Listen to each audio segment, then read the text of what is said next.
Essa semana, uma CPI da Assembleia Legislativa do Rio de Janeiro apontou 9 responsáveis pelo incêndio no Ninho do Urubu, que matou 10 jogadores da base do Flamengo em fevereiro de 2019. Mais de 2 anos depois da tragédia, o Fantástico conversou com exclusividade com o segurança do clube que salvou 3 adolescentes das chamas. Benedito Ferreira falou pela primeira vez sobre o trauma que tira o sono dele até hoje. Tem histórias que demoram a ser contadas, porque quem pode contá-las ainda não consegue falar sobre o que viveu.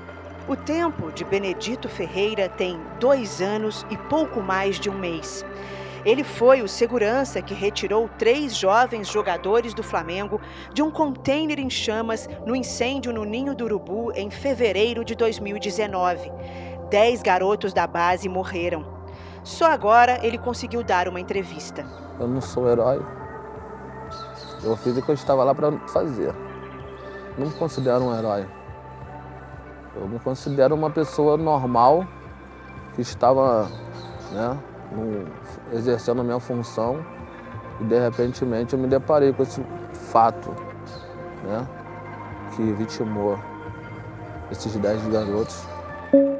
Ferreira preferiu gravar sem máscara. A nossa equipe estava de máscara e manteve o distanciamento.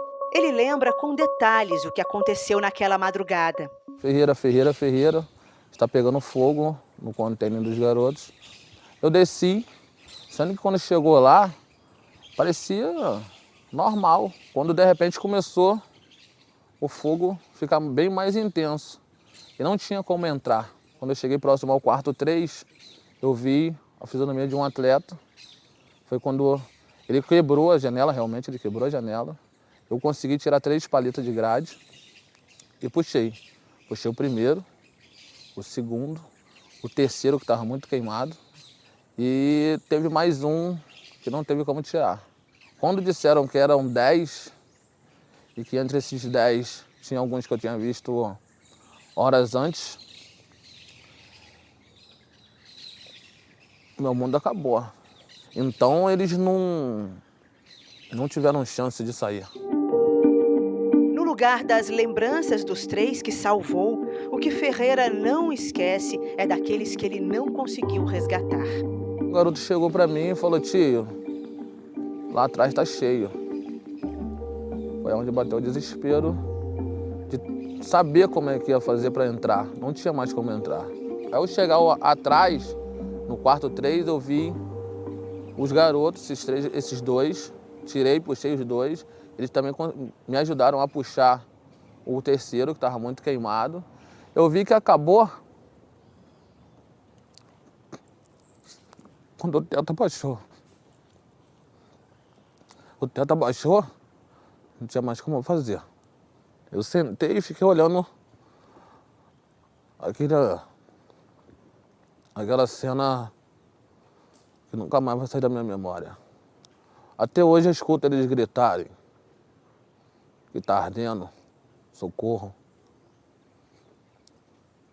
Esse é o sentimento de perda. E o quarto que você não conseguiu salvar tinha te dito algo? Foi um garoto que, quando eu consegui puxá-lo, mas ele estava muito queimado, ele conseguiu olhar para mim e falar: tio, não me deixa morrer. Minha vida segue meio que atormentada, sabe como que é? Funciona? Eu uso 6 medicamentos por dia.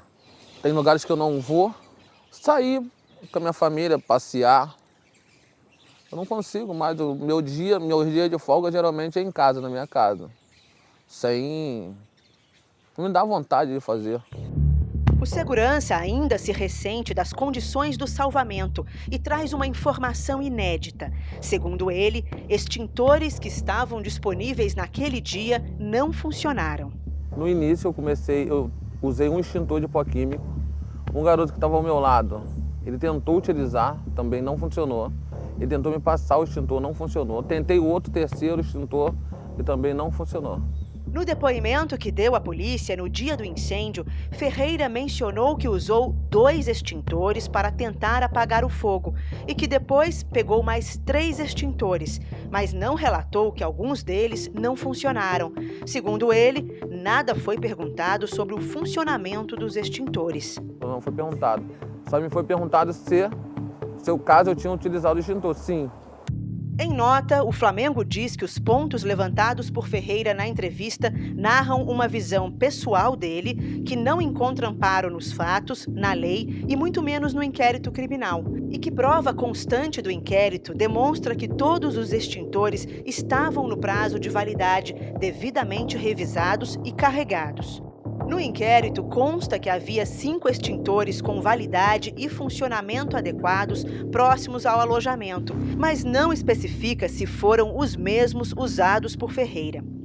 Na conclusão do inquérito, nada é mencionado sobre o funcionamento adequado ou não dos extintores, mas a denúncia do Ministério Público, que tem por base o inquérito policial, aponta que os alojamentos dos jovens foram montados sem as devidas cautelas quanto à estrutura de evacuação, luzes de emergência, disposição de portas, gradeamento das janelas e dotação de extintores de incêndio. Em janeiro deste ano, 11 envolvidos que haviam sido denunciados pelo Ministério Público viraram réus. Eles respondem por incêndio culposo, ou seja, sem intenção. O processo está em fase de resposta das defesas. Ferreira voltou a trabalhar 9 meses depois do incêndio. O segurança sofre de depressão e quadro grave emocional. O retorno ao clube foi autorizado por médicos do trabalho, mas com 2 condições: que ele não voltasse ao Ninho do Urubu e que tivesse uma escala gradativa de trabalho. Segundo Ferreira, o clube impôs restrições adicionais às recomendações médicas. Você não pode ter contato com a imprensa, você não vai poder ir a jogos que tenha torcida, você não vai poder ter contato com certas pessoas que circulam pelo clube, inclusive alguns conselheiros, e ficar, andando muito pelo clube. Você tem que escolher um lugar, você fica lá e pronto. Segundo o Flamengo, o funcionário pediu para ser transferido para a Gávea, pois não gostaria de retornar ao Ninho do Urubu e foi prontamente atendido. E que nenhum funcionário do Flamengo foi impedido de circular pelo clube e tampouco proibido de falar com ninguém, muito menos com a imprensa. A restrição de não fazer atividades extras, como os jogos do profissional, por exemplo, segundo o segurança, diminuiu a renda dele. O que eu fazia antes, eu não faço 1/3 hoje. Segundo o clube, não houve perda de salário. Com a proibição do público nos estádios e outras atividades presenciais, o extra que era obtido deixou de existir para a maioria das pessoas que trabalhavam nesses eventos. O Flamengo custeou e ainda banca todos os tratamentos de Ferreira, além dos remédios. O clube e o funcionário também acertaram uma indenização que, por questões de confidencialidade, não pode ser revelada.